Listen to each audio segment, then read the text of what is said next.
People in the valley. People. Hi, I'm Becky. And I'm Jan. And we are People in the Valley. The school went to DC, and I wanted to give a shout out because a bunch of high schoolers and teachers and parents went to Washington, DC, and the teacher who organized it, his wife got sick, and she's one of our loyal and most wonderful watchers. So we're going to give a shout out to Jill. Yes. Here's to you, Jill. Get better soon. Jill. Or if I was a man, I would be a cross between John Cougar Mellencamp and Matt Damon. Oh, okay. I could be Tom Petty's sister. I've been to his concerts and I tell people, I'm Tom Petty's sister. I'm Jan Petty. Jan Petty. And they're like, really? So my hair's all really straight because we were straightening our hair and having fun. Do they have to look identical? Yeah, I tried to look like his album cover. So that's it. Think about who you would look like if you were the opposite sex. Or if this was National Public Radio, and they were talking about urban myths, and one of the stories was about this fellow doing all this research on cell phones, and for a while people were concerned that you could get brain tumors from cell phones.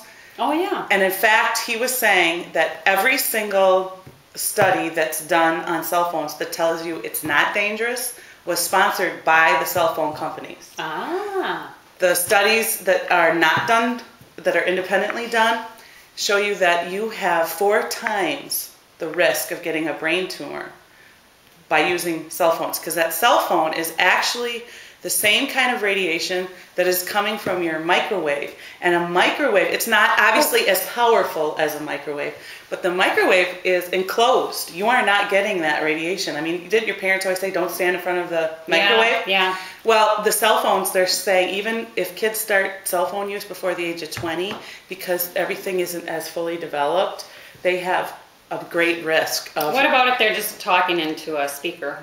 You know, I think the best thing he was saying is text and talk into it. Don't hold it up to your ear. And so I told my kids that. And now, see, the cell phone companies have done a good job of convincing you that that's not true. So, of course, my kids laughed. And I said, it's true.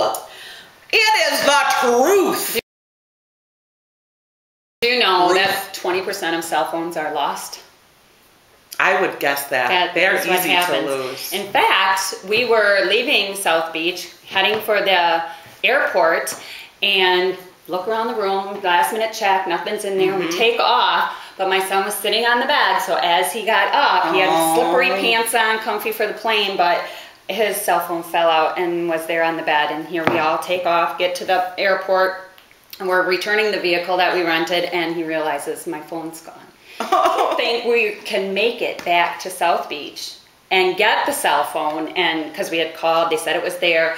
Before so me and Alex start going, we're going to try and get there. And then I realized I wasn't quite sure how to get there. And then at the same time, Todd calls me and says, they're going to just FedEx the phone. We got it back and everything's fine. Did they send it, or did you They sent it. They sent it. FedEx. Okay. No, I would have never made the plane if I would have attempted to make it all the way back to... We were always worried as young kids. That was the big when the Moonies were big, and we were worried about getting captured by cults and brainwashed. That's right. And I kept thinking, don't talk to them, they might steal your brain. I thought I probably could be in a cult. Just so long my as mom they always feed said, me. you're so susceptible. If they stop feeding me, I'm leaving. I gotta eat. They just feed you with lots of information, and then... And not food. So don't go into a cult. Oh, and then you had all those movies about the cult rescuers, you know, that would go in and rescue your child from the cult. I just watched The Lovely Bones this weekend, so that's kind of the whole kids getting lost. Oh, that's so scary. You don't want your kids getting lost. Well, yeah, I'm being lured. Being lured, that's a thing. Oh, yeah. Come with me. Oh, don't you want to see the coolest, neatest thing? Oh, I know. And they say no, but they keep luring. Yeah. And they used to say, don't give it if they offer you candy. Well, it's not candy anymore. It's, they're smart.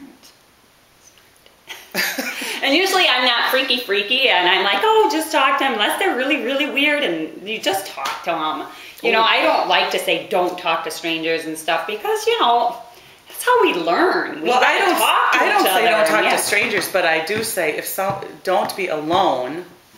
Yeah, don't be alone, and don't go with them. Don't ever get in anybody's car, and don't leave. You don't want to be public domain. You want to be in the public eye. But yeah, we talk to strangers. I mean, I think the more strangers you talk to, the more you're getting an idea of what's normal and what's not normal. Well, and you can talk to them, but you can have, have a little distance, have a friend or a buddy sign. And look for your exits. Yeah.